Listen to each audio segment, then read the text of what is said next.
A'udhu billahi minash shaitanir rajim. Bismillah. Wassalamu alaikum. J'espère que vous allez tous bien, Inch'Allah, les frères et sœurs. Donc aujourd'hui, comme l'indique le titre de la vidéo, ça va être numérologie dans les hadiths pour un peu poursuivre ce que j'avais déjà fait. Donc je sais que c'est surprenant pour certains, etc. Bref, ils ne voient pas de lien. C'est pas très grave. Donc je vais vous présenter quand même ce que j'ai trouvé, qui est la suite de ce que j'avais déjà fait. Infiltration dans le sunnisme, 33 et 3. Donc avec ces deux chiffres principalement, même s'il y avait aussi le 99. Donc il y a énormément de trucs. Voilà, que soi-disant dans les hadiths, le prophète, il disait les choses trois fois, il répétait les choses trois fois, par exemple les ablutions trois fois, etc. Avec le 33, voilà, donc 33 glorifications, subhanallah, etc. à la fin de la prière, les trois dernières sourates, etc., etc. Les 99 noms d'Allah soi-disant prétendus, etc. D'accord. Donc il y a énormément de trucs. Exemple, la mosquée de Paris qui a un minaret qui fait 33 mètres, etc.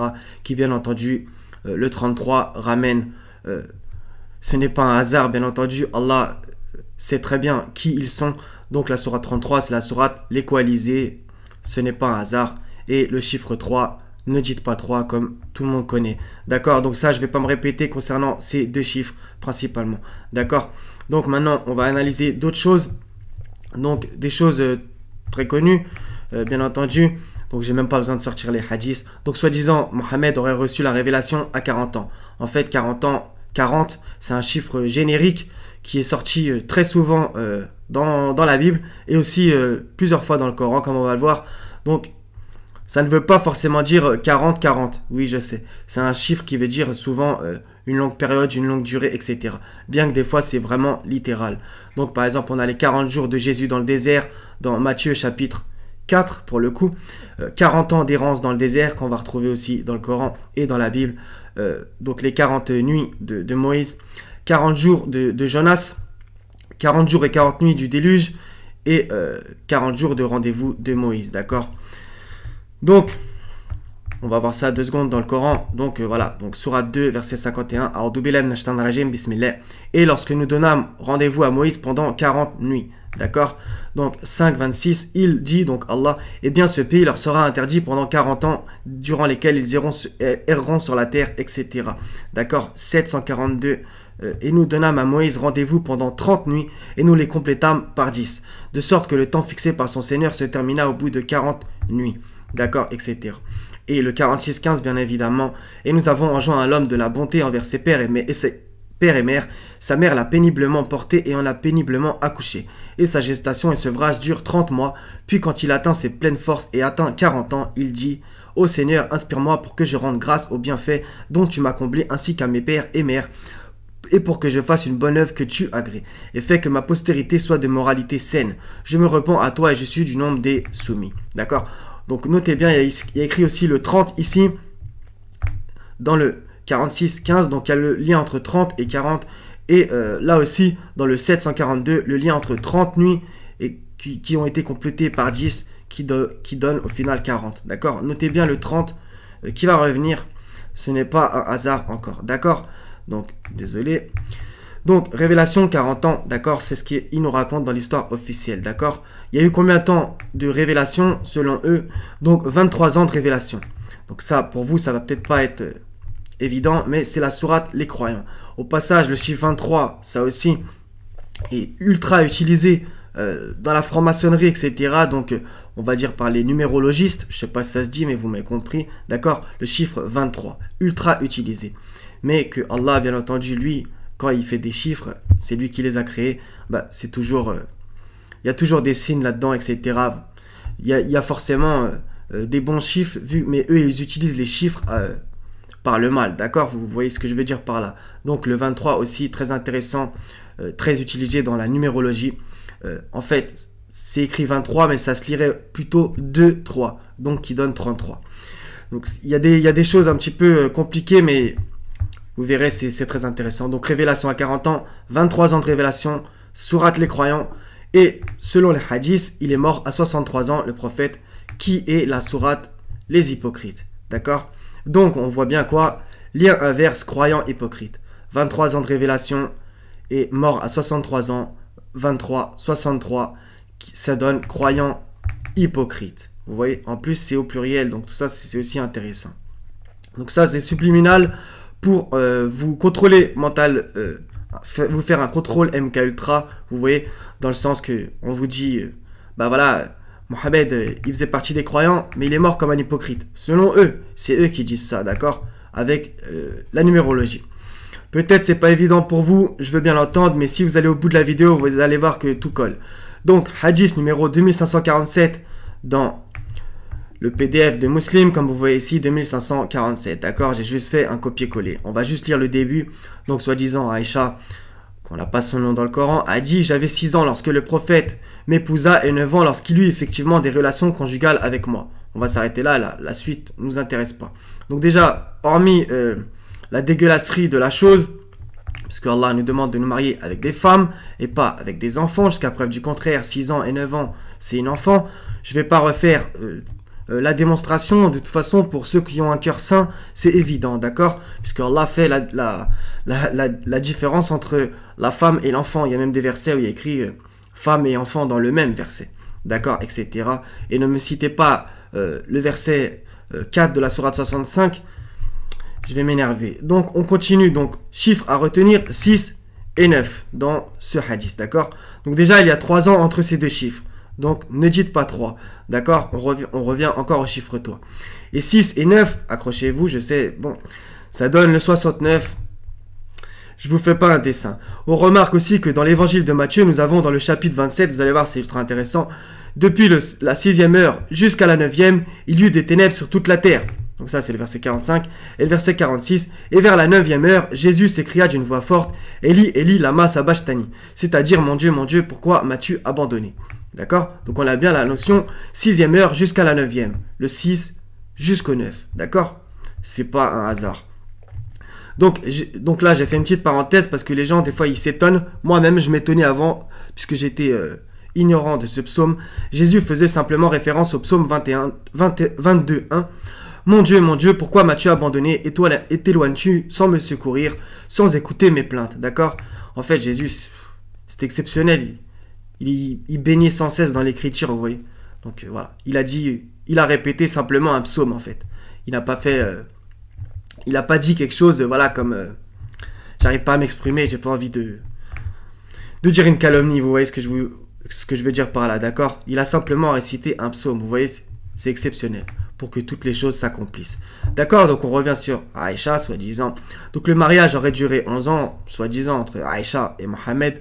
Donc déjà, c'est un chiffre miroir, le 11, par exemple le 22, le 33, etc. Vous m'avez compris. Très utilisé par les FM, donc le 11, 9 ou le 9, 11 aussi. On revient, puisque justement, chiffre à retenir 6 et 9, donc que soi-disant, ils auraient consommé le mariage à 9 ans, d'accord? Donc, on revient, on a le 11 et on a le 9, donc le 9-11 ou le 11-9. Bah, le 11 septembre, je ne vous fais pas un dessin. Donc justement, je vous ai trouvé un article ultra intéressant. En fait, c'est la 4e de couverture d'un livre de monsieur Laurent Glosy, qui est un monsieur quand même très cultivé. Donc, il y a énormément de choses intéressantes. Donc, je vais essayer peut-être même de vous mettre le lien si ça vous intéresse de lire ce petit passage. Donc le mage Aleister Crowley, franc-maçon du 33e degré, donc on y revient, qui sacrifia des centaines d'enfants de 1912 à 1928, affirmait que le 11 était le nombre préféré des loges, d'accord, etc., car il exprime la transgression, etc., etc. Donc, le 11 septembre 1990, soit 11 ans jour pour jour avant l'attentat du World Trade Center, c'est quand même pas... C'est pas étonnant, le 11 septembre 2001, lors d'un discours devant le Congrès, le président George Bush utilisa pour la première fois l'expression de nouvel ordre mondial. D'accord? Il a noté que le 11 septembre est le 254e jour, 2 plus 5 plus 4 égale 11, 254e jour, et il reste 111 jours jusqu'à la fin de l'année. D'accord? Etc. Il y a plein d'autres trucs intéressants, même là il le dit, le 23 est le chiffre ultime de la synagogue de Satan.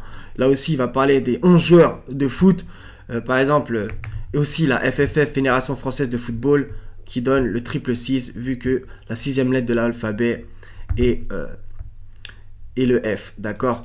Et aussi, au passage, Voilà, c'est vrai il a noté ça. Dresse une liste de 23 joueurs sélectionnés pour participer à des compétitions internationales.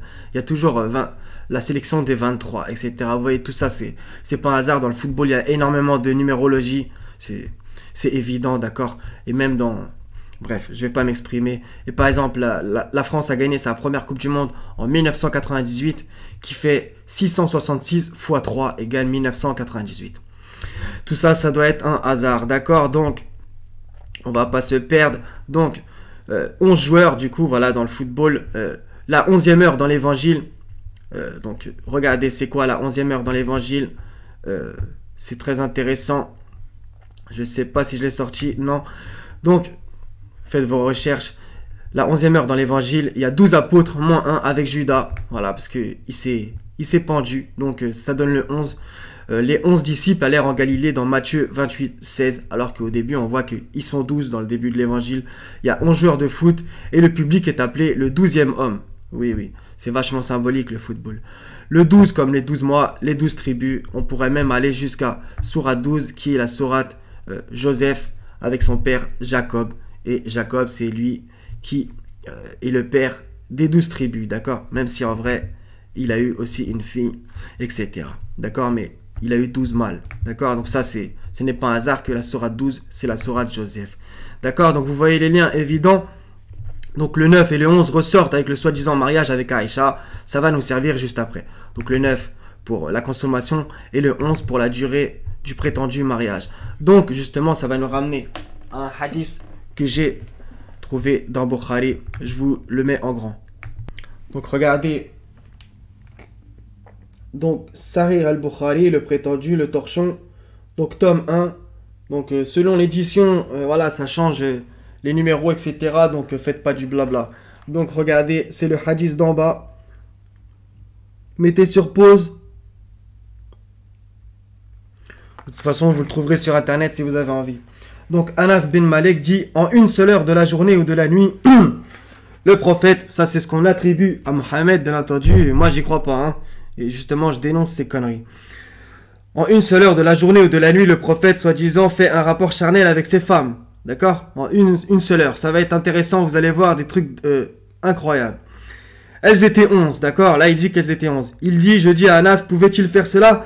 Il dit, nous disions qu'on lui avait donné la force de 30 hommes. Tiens, on retrouve le chiffre 30 qu'on a vu tout à l'heure. On va y retourner. Et d'après Qatada, Anas leur avait rapporté qu'il s'agissait plus de 9 femmes. Je vous le remonte comme ça, vous dites pas, je sais pas quoi. Regardez, en bas il y a écrit 9 et plus haut il y a écrit 11, d'accord? Il y a la mention de, soi-disant elle avait la force de 30 hommes. Ça c'est bien entendu, un envoyé peut l'avoir. Par exemple, Samson, il avait une force extraordinaire. Donc ça, ce n'est pas un problème, d'accord? Maintenant, c'est écrit où? Dans les livres. C'est écrit où? Qu'il avait 9, 11 femmes, etc. Nulle part. Et ça le fait passer, comme d'habitude, pour quelqu'un qui pensait qu'à ça. Je sais, je suis désolé, mais c'est eux qui racontent ces foutaises. D'accord? Donc on va y revenir 2 secondes avec le chiffre 30. Après, on va s'occuper des autres choses. Donc, et nous donnâmes à Moïse rendez-vous pendant 30 nuits. D'accord? Et nous les complétâmes par 10, etc. Ça a donné 40. 46, 15... sa gestation et sevrage durent 30 mois. Puis quand il atteint ses pleines forces, il atteint 40 ans. D'accord? Donc le chiffre 30 revient. Au passage, le chiffre 30 est intéressant aussi coraniquement, puisque c'est la sourate Les Romains, le chiffre 30.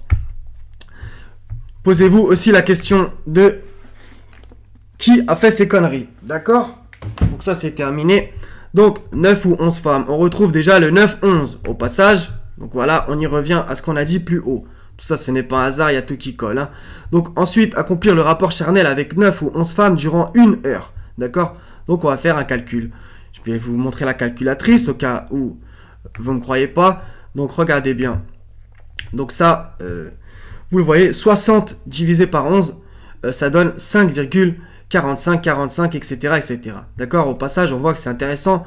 Le 5, le 4, le 5, le 4, le 5, le 4, le 5, le 4, etc. Toujours le même chiffre qui revient. Donc, on fait une petite autre division. Et là, vous allez voir, c'est à tomber par terre. 60 divisé par 9. Donc, 60 le nombre de minutes. Ça, je vous apprends rien. Divisé par 9 femmes. Et bien, ça donne 6,66666666, etc. Et il y a un 7 à la fin. Donc, on retrouve le triple 6. Si tout ça c'est pas signé, franchement, si vous trouvez que c'est du hasard, nous retrouvons ici bien sûr le chiffre, le 666, chiffre de la bête dans l'Apocalypse 13-18.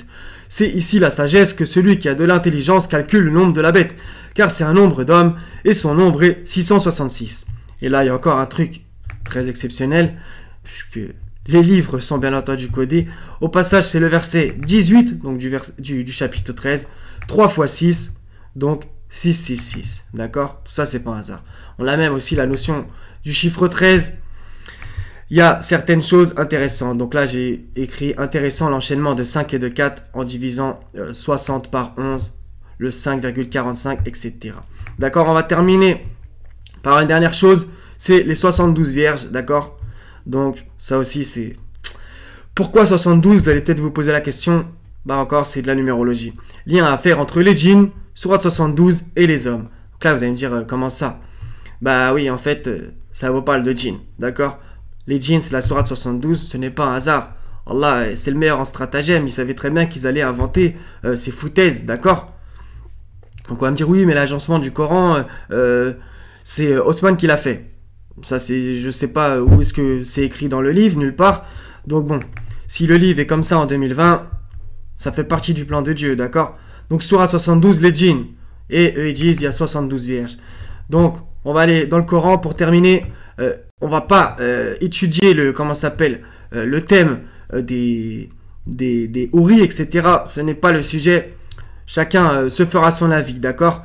Donc 55, 56 et 55, 74. Donc les deux, c'est dans la sourate 55 où il y a la notion de homme et de djinn. Donc ok. Donc la première traduction, peut-être que vous l'aimez pas.